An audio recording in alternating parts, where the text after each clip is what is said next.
സുഹൃത്തുക്കളെ, കാത്വേൻ്റെ മറ്റൊരു എപ്പിസോഡിലേക്ക് എല്ലാ മാന്യപ്രേക്ഷകർക്കും സ്വാഗതം. നമ്മൾ ഇന്നുള്ളത് വയനാട് ജില്ലയിലെ കോളേരി കൃഷ്ണവിലാസ് AUP സ്കൂളിലാണ്. ഇവിടെ ഒരു എക്സിബിഷൻ ഉണ്ടെന്ന് പറഞ്ഞിട്ടാണ് നമ്മൾ വന്നുള്ളത്. ഒരു കേരളത്തിൽ എനിക്ക് തോന്നുന്നത് ആദ്യമായിട്ട് ചെയ്യുന്ന ഒരു കോയിലിംഗ് ആർട്ട് എന്ന് പറഞ്ഞിട്ടുള്ളൊരു ആർട്ട് ഫോമാണ്. അത് കളർ പേപ്പർ കൊണ്ടും വൈറ്റ് പേപ്പർ കൊണ്ടും അത് പേപ്പർ കട്ട് ചെയ്ത് വളരെ ചെറിയ ചെറിയ കഷ്ണങ്ങളും റൗണ്ടും ചതുരവും ഒക്കെ ആക്കി ഒരു ചിത്രം മെനയുന്ന രീതിയാണ് കോയിലിംഗ് ആർട്ട്. നമ്മളിപ്പോൾ പറഞ്ഞ കോയിലിംഗ് ആർട്ട് കേരളത്തിൽ ഒരു ആൾ മാത്രമാണ് ചെയ്യുന്നത്. അദ്ദേഹം കൃഷ്ണവിലാസ് AUP സ്കൂളിലെ പൂർവ്വ പ്രധാന അധ്യാപകനായിട്ട് വിരമിച്ച ആളാണ് KG ദാസ് മാസ്റ്റർ എന്നാണ് അദ്ദേഹത്തിൻ്റെ പേര്. അദ്ദേഹമായിട്ടുള്ള അഭിമുഖങ്ങളും അതോടൊപ്പം തന്നെ അദ്ദേഹം ചെയ്ത ചിത്ര വർക്കുകളും നമ്മൾ നിങ്ങളെ കാണിച്ചു തരാം. ഈ ചിത്രത്തിന് വളരെ പ്രത്യേകതകളുണ്ട്.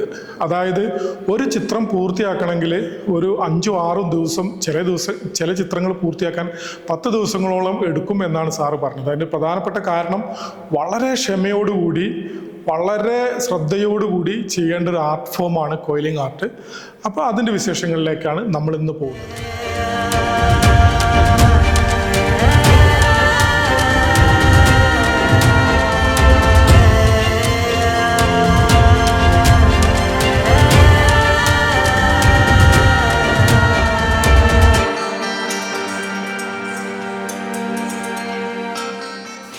എല്ലാവർക്കും നമസ്കാരം.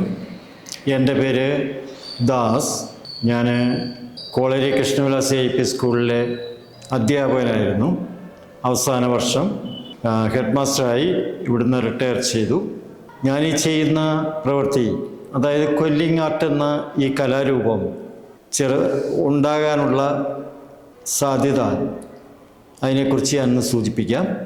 ചെറുപ്പത്തിൽ ഞാൻ ചിത്രങ്ങൾ വരയ്ക്കുക എൻ്റെ ഒരു ഹോബിയായിരുന്നു. അതിലൂടെ ഒരുപാട് സമ്മാനങ്ങളൊക്കെ ചെറിയ പഠനകാലത്തിൽ എനിക്ക് ലഭിച്ചിട്ടുണ്ട്. അതൊരു പ്രചോദനമായിട്ട് പിന്നെ ഒഴിവുള്ള സമയങ്ങളിൽ ഞാൻ ഈ സ്കൂളിലെ കുട്ടികളെ ഒക്കെ ചിത്രരചന പഠിപ്പിക്കുകയും അല്ലെങ്കിൽ അവർക്ക് വേണ്ട മാർഗനിർദ്ദേശങ്ങളൊക്കെ കൊടുക്കുകയും ചെയ്തിരുന്നു. ഇപ്പോൾ ഈ കലാരൂപത്തിനെ കോയിലിംഗ് ആർട്ട് എന്നാണ് പറയുക.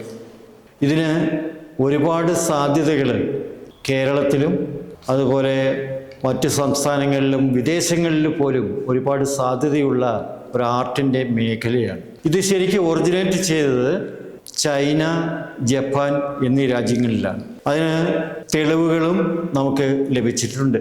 പണ്ട് കാലഘട്ടങ്ങളിൽ രാജാക്കന്മാർ ചായ കഴിക്കാൻ ഉപയോഗിക്കുന്ന കപ്പിൻ്റെ പുറത്ത് ചൈനക്കാരും ജപ്പാൻകാരും ഒക്കെ സ്വർണ്ണ നൂല് കൊണ്ട് ഈ കോയിലിംഗ് ആർട്ടിൻ്റെ പ്രാകൃത രൂപം മെനഞ്ഞ് എടുക്കാറുണ്ടായിരുന്നു. പിന്നെ ഇടക്കാലം കൊണ്ട് അത് മാറി.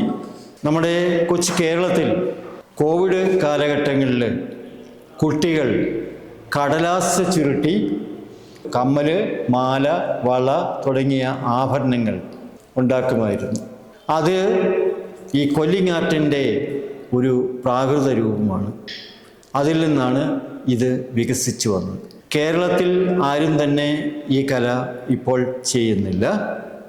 ഞാൻ ഈ കോയിലിംഗ് ആർട്ടിനെ പല രൂപത്തിലേക്ക് മാറ്റി അതിനൊരു കലാരൂപമാക്കി കൊണ്ടുവരാനുള്ള ഉദ്യമത്തിലായിരുന്നു. ഇത് കൂടുതലായിട്ട് പ്രചരിക്കാനുള്ള കാരണം 1.5 വർഷങ്ങൾക്ക് മുമ്പ് ഞാൻ എൻ്റെ മകൾ താമസിക്കുന്ന UK ഞാൻ പോയി.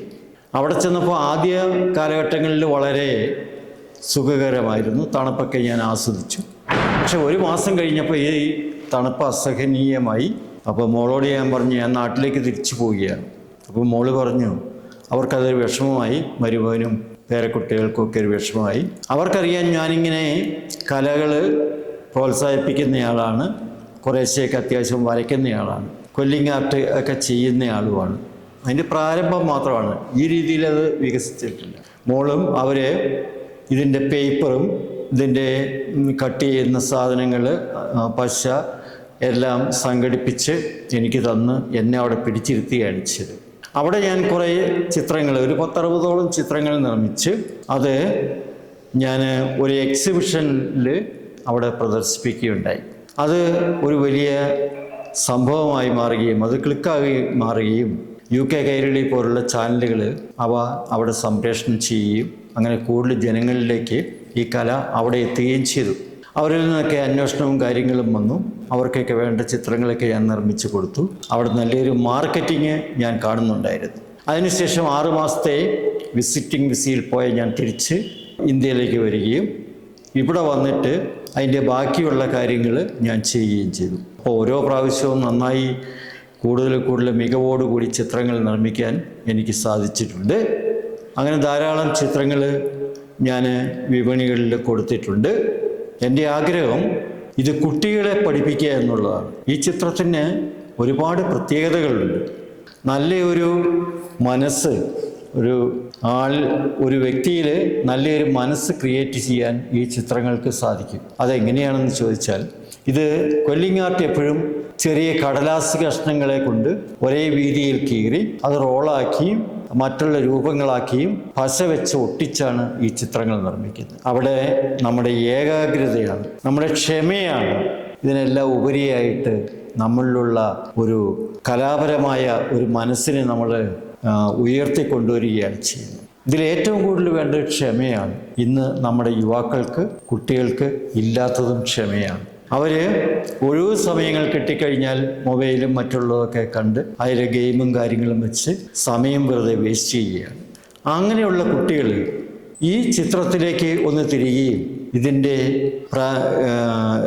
ചിത്രങ്ങൾ നിർമ്മിക്കാൻ ശ്രമിക്കുകയും ചെയ്താൽ ആ കുട്ടികളിൽ ക്ഷമ എന്ന് ഉണ്ടാകും. കാരണം ഓരോ പേപ്പറും നമ്മൾ കൈകൊണ്ടെടുത്ത് വെക്കാൻ സാധിക്കാതെ പ്ലഗർ ഉപയോഗിച്ചുകൊണ്ട് ചെറിയ കഷ്ണങ്ങളാക്കി മുറിച്ച് ഗം ചേർത്ത് നമ്മൾ ഔട്ട്ലൈൻ കൊടുത്ത ആ ചിത്രത്തിലേക്ക് നമ്മൾ ഈ കടലാസുകൾ ഒട്ടിക്കുമ്പോൾ അവിടെ ഒരു ഏകാഗ്രതയാണ് കുട്ടികളിൽ വരുന്നത്. കുട്ടികളുടെ മനസ്സിന് ഉണ്ടാകുന്ന ഒരു ചിത്രം കഴിയുമ്പോൾ കുട്ടികളുടെ മനസ്സിലുണ്ടാകുന്ന ആ ആഹ്ലാദം അല്ലെങ്കിൽ ആ സംതൃപ്തി, ആ സാറ്റിസ്ഫാക്ഷൻ, അതാണ് ഓരോ കുട്ടിക്കും ഇന്ന് ലഭിക്കേണ്ടത്. അതിലേക്കാണ് രക്ഷിതാക്കളായ നമ്മൾ കുട്ടികളുടെ ശ്രദ്ധ തിരിച്ചുവിടേണ്ടത്. അവരുടെ പഠന കാര്യങ്ങളോടൊപ്പം തന്നെ ഇതും കൂടെ ചെയ്യുകയാണെങ്കിൽ തീർച്ചയായിട്ടും ആ കുട്ടിക്ക് നല്ലൊരു ഭാവി ഉണ്ടാകും, ഏകാഗ്രത ഉണ്ടാകും, ക്ഷമയുണ്ടാകും. ആ കുട്ടിയുടെ സ്വഭാവം ഒരിക്കലും വഴിതെറ്റിപ്പോകാൻ യാതൊരു സാധ്യതയുമില്ല.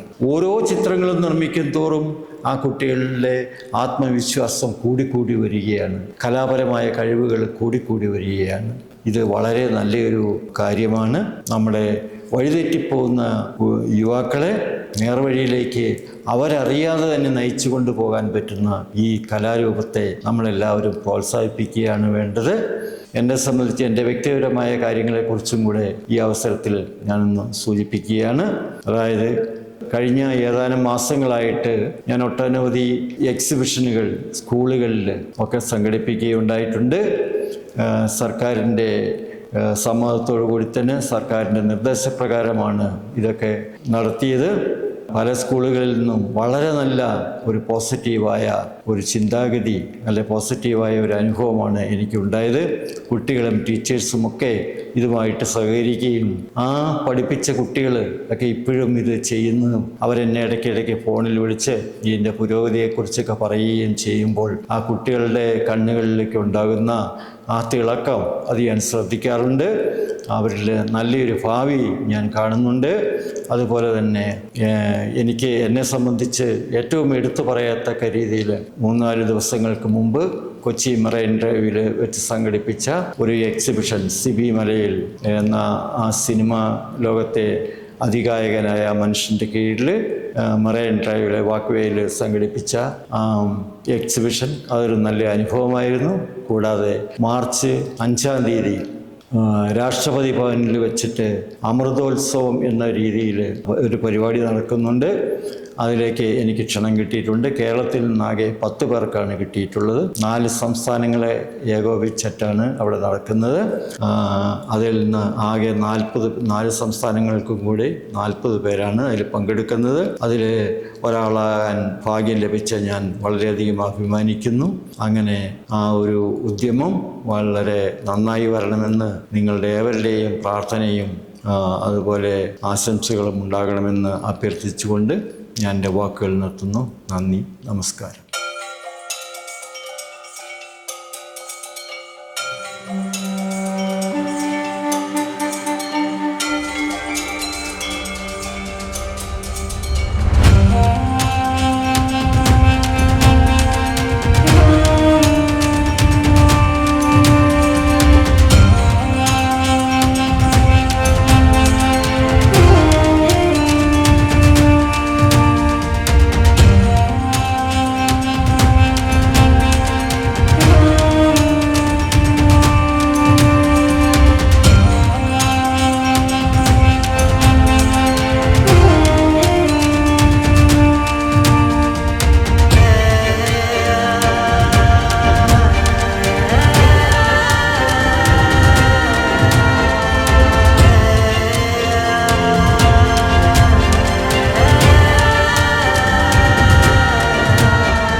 പഠിക്കുന്ന കാലത്ത് തന്നെ ചിത്രവരയിൽ പ്രാവീണ്യം കാണിച്ചിരുന്നു.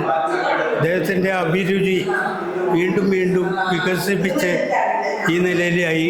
പേപ്പർ കൊണ്ടാണ് ഇതെല്ലാം ഉണ്ടാക്കുന്നത്. വളരെയധികം ശ്രമിച്ച് ടൈം എടുത്ത് വളരെ ചിട്ടയോടുകൂടി നടത്തുന്ന ഈ ചിത്ര പ്രദർശനം ഏവരെയും ആകർഷിക്കുന്നുണ്ട്, അതിശയപ്പെടുത്തുന്നുണ്ട്. അത്തരത്തിലുള്ള ഒരു സമീപനമാണ് അദ്ദേഹം ഉണ്ടായത്.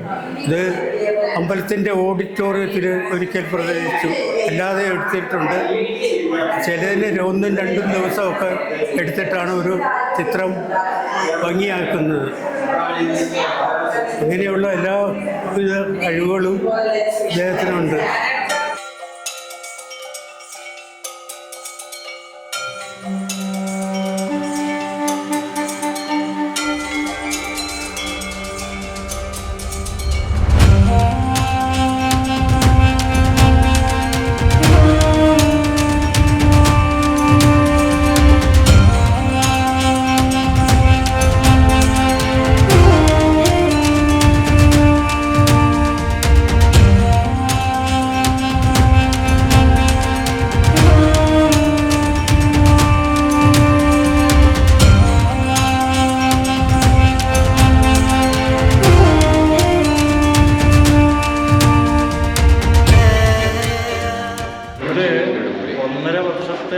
പ്രവർത്തനമാണിത്.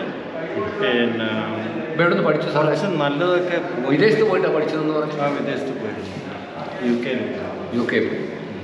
അവിടെ നിന്നാണിത് തുടക്കമിട്ട് ഇതേപോലെ വ്യാപകമായിട്ട് ഉണ്ടാക്കാൻ തുടങ്ങിയത്. അവിടെ ഒരു വലിയ എക്സിബിഷൻ അപ്പം നടത്തിയിരുന്നു. UK കൈരളിയൊക്കെ ചാനലെല്ലാം ഏറ്റെടുത്ത് അവിടെ ഭയങ്കര പബ്ലിസിറ്റി ചെയ്യാൻ കൊടുത്തപ്പോഴത്തേനും ഭയങ്കര ക്ലിക്കായിരുന്നു. അങ്ങനെയാണ്. എവിടുന്ന് പഠിച്ചതും വിദേശത്താണത്? അല്ല, പഠിച്ചത് ഞാൻ സ്വന്തം അങ്ങനെ ബേസിക്കലി അതെ. ഞാൻ പറഞ്ഞത് ഈ ഫില്ലിംഗ് ആർട്ട് മേഖലയിലേക്ക് സാർ കടന്ന ഒരു അതൊരു ബൈ ചാൻസിൽ അങ്ങനെ വന്നതാണ്. എവിടെന്നെങ്കിലും കണ്ടിട്ടുണ്ടാവുമല്ലോ? ഇല്ലില്ല, കേരളത്തിൽ ഇല്ല. ഇതിന് പേര് തന്നെ ഈ പേപ്പർ കൊണ്ട് ഇങ്ങനെ ചെയ്യുന്നതിന്റെ പേരാണ് ഈ ഫില്ലിംഗ് ആർട്ട്.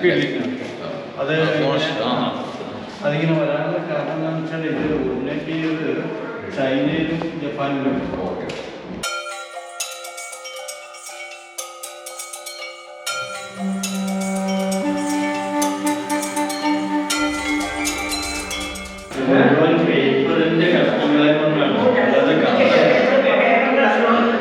അതെല്ലാം പേപ്പറാണ്. എല്ലാ ഈ ചിത്രങ്ങൾ മുഴുവൻ പേപ്പറിലാണ്. ന്യൂസ് പേപ്പർ അല്ല, കളർ പേപ്പർ. കുറച്ച് കട്ടിയുള്ള പേപ്പറായിരിക്കും, GSM കൂടിയ പേപ്പർ.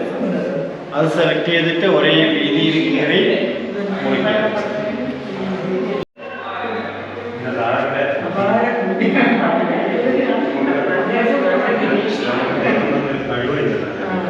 ഏറ്റവും കൂടുതൽ സമയം എടുത്ത ചിത്രമാണ് അത്. വൈറ്റും ബ്ലാക്കും പേപ്പർ മാത്രം ഉപയോഗിച്ച് ആയിരക്കണക്കിന് കഷ്ണങ്ങൾ